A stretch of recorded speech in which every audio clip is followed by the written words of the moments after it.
Yo YouTube, what's going on? It's your boy SalvationsElite, and we are back with another video, guys.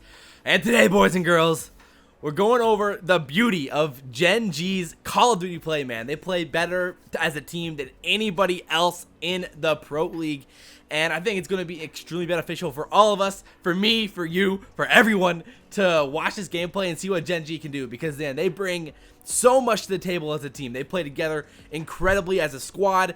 Their ability to trade, play patiently, and communicate well is better than probably anybody else in the league, and that's what makes them so incredible and so successful these last few events. I mean, they finished in the top 2 in the last 2 open events, and they finished, 3-4 in the Pro League, so they've been extremely successful basically this whole year.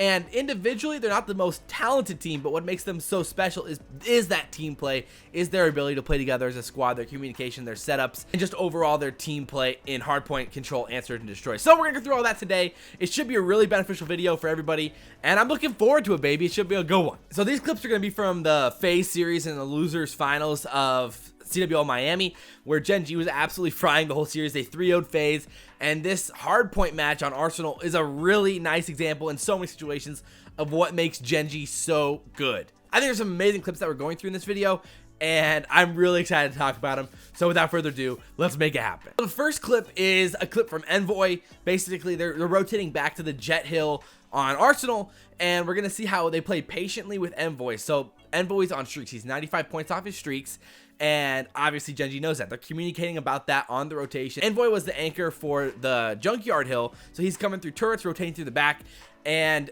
GenG does a great job of baiting for him, allowing him to get his streaks. And then just watch how Envoy himself plays extremely patiently in his gunfights inside of lobby. So focus on his patience behind the door here at lobby, and how he shuffles from one side of the door to the other, gets a good idea of where they're at, slides out, plays with his teammates, and gets multiple kills and gives GenG a huge hold on this hill to get a big advantage, to take a big lead early on in this map. So let's just watch that clip real quick, and then we'll talk about it afterwards. But they are just waiting for Envoy to get near so they can bait for him, and Nagafin's working on the pinch, but if Envoy can get the streaks, it's instant that he's gonna call him in, but Scraps gets that first blood, and this is the play. Can he get the lightning? Scraps away just for a moment. The challenge comes back in. Envoy only able to get one, but his teammates have fallen around him.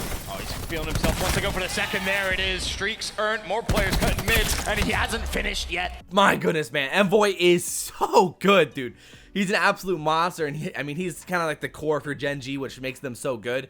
And like, his slang power is nasty, and he was on in this game. So how he plays that, he chills inside of lobby, and then after he gets those kills, he pushes out into mid, and he knows they're coming from window. He knows that's going to be the thing. I'm sure he was trying to set up on that right pillar, but FaZe beat him there, unfortunately. But he was still able to get one before he goes down, and an incredibly valuable play for GenG. Obviously, what goes unnoticed for us there is the communication I'm sure that they were having in that situation, where they're communicating with Envoy. All right, yo, I'm baiting for you. I got your door. And so, they're communicating that while Envoy's trying to get those streaks. He gets those streaks, and then they're all communicating together about how many are down and how many are respawned back out. And they know they're all going to be spawning back out in turret side. So that's where Envoy pushes out to get another kill in mid, which just really sets up a strong hold from GenG as a whole. So this next clip is debatably my favorite clip from GenG here on this map. Like, they play this so well. So what happens is GenG now are sitting in this turret hill, so they know FaZe is coming through mid, and they're all trying to trade these kills here inside of the doorway, inside window, and it's just such a nice sequence of trades and baits and just overall patience from GenG to play as a team here. So I don't want to talk about too much more before we watch it, but pay attention to how they play patiently, and they are very worried with each other's kills. Mox plays his life to allow his teammates to trade out the kills. It's really nice, and let's just watch it right here. Honestly, if you're FaZe here, you want him to use that streak as early as possible, and he will use it here. To what effect?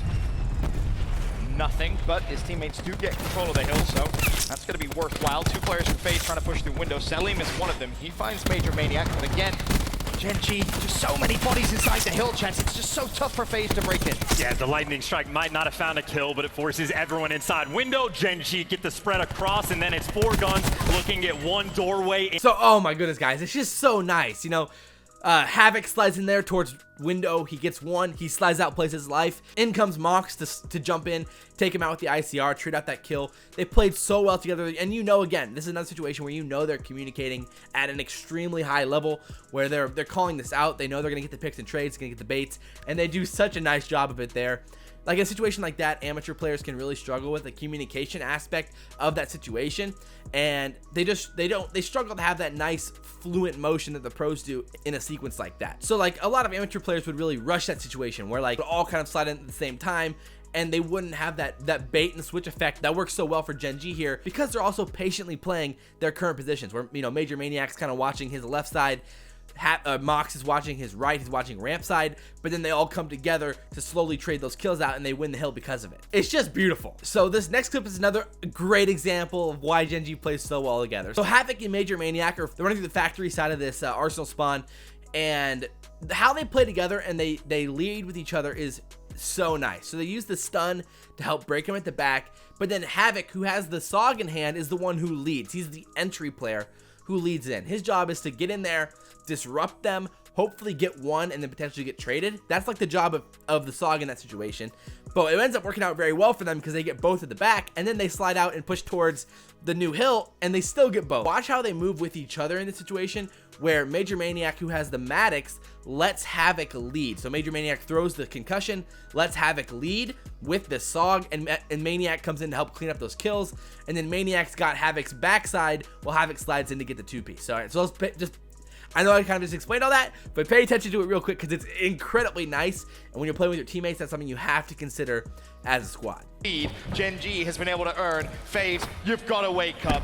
Yeah, you simply have to. You had some close games against E United. Yes, it's tough that you lost. You have to put that behind you now, and you have to look forward in this series. I mean, honestly, right now, GenG is just making it look like FaZe had an incredibly interesting decision in the pick and bans, right? Yeah. He literally just saw this exact same thing from FaZe Clan, where they have just been good, bully out consistently. Lucky. Oh man, dude, that movement is so nice. Obviously, it doesn't totally like the whole end all be all workout because they end up getting picked by the 3 FaZe players at the front, but the movement to that point was so nice, and that's like textbook Call of Duty right there. How you play as a team, you play together, and so many amateur teams just do not know how to do that effectively, and GenG is the best at it, man. And like I said, that is just a textbook Call of Duty right there. So the next situation is another bait and trade situation, but this time it's in the mid hill, and this can be one of the toughest hills to break for a lot of teams because they get funneled in through the doorways, they get funneled in through the window, and they just really struggle to break that type of hold. So this is like a full-on team effort here. So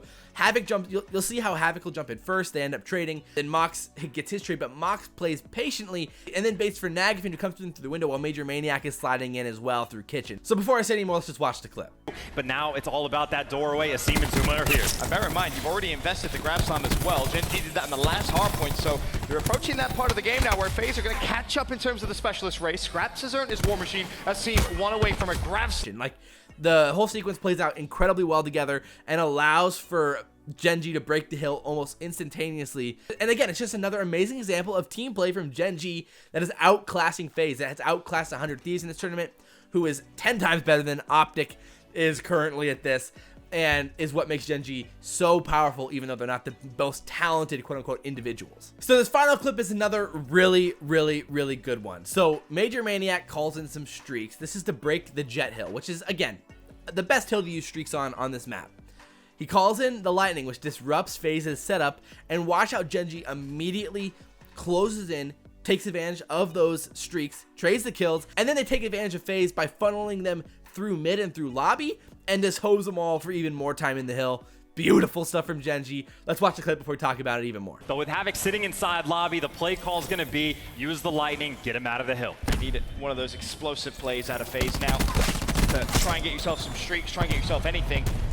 Lightning is going to be used. It doesn't find much, but that's because everyone that funneled inside died anyway. And Havoc's now 85 off streaks. GenG, they're starting to run away with map 1. Yeah, the Lightning strike just feeds those kills to Havoc. 85 off streaks, but doesn't make a difference. 30 seconds in, GenG will secure game number 1. A bunch of players for FaZe stacking up inside a lobby, but that means you got to funnel through the tiny little doorway, and you go straight into Havoc. He's able to find 2, fully streaked out, and he's got the grab. And that's just so disciplined there from Havoc, because he recognizes we have a big lead. I don't need to put myself in danger. Let me wait for FaZe to challenge the scrap time. He knows, he's smart enough to know they will, and now you have even more utility of your GenG to close this game out. So the thing is, as a player, you need to call out that lightning strike before you ever even ping it, because what happens, obviously, the natural instinct is when you ping that lightning strike, the FaZe players are going to immediately start running inside. Or when you're calling in that lightning strike, that players are going to start running inside for cover, which means that players are going to run into lobby, players are going to run into vents, and players are going to run towards the window overhang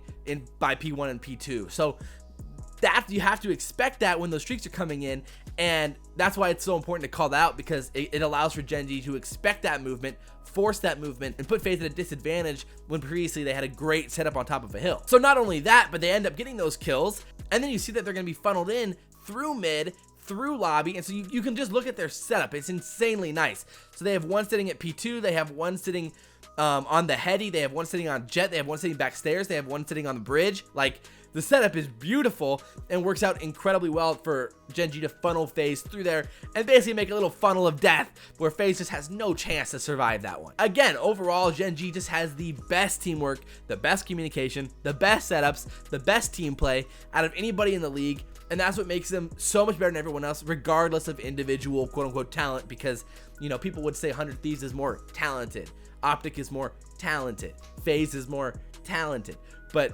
GenG is a better team, and that's what happens when you're playing this well as a squad, especially in Black Ops 4, where the 5v5 forces teamwork to be even more important and crucial than it has been in the past. So I hope you guys enjoyed the video. We went through a lot in this video, but I thought it was a jam-packed video with a lot of good information, so I hope you guys enjoyed it and learned something new. If you guys did, like, favorite, and subscribe. Share the video if you guys really enjoy it. Basically, CoD Champs is, you know, in a few weeks, and I would love to do another community tournament at some point before Modern Warfare comes out, whether that's the week after CoD Champs, maybe a week or two after CoD Champs, at least one more between now and then. So if you guys have any ideas for either a throwback, potentially we could do a 5v5, something like that, drop them down below. But overall, guys, again, hope you guys enjoyed the video. And as always, guys, I'm your boy SalvationsElite, and we'll see you next time. I'm out.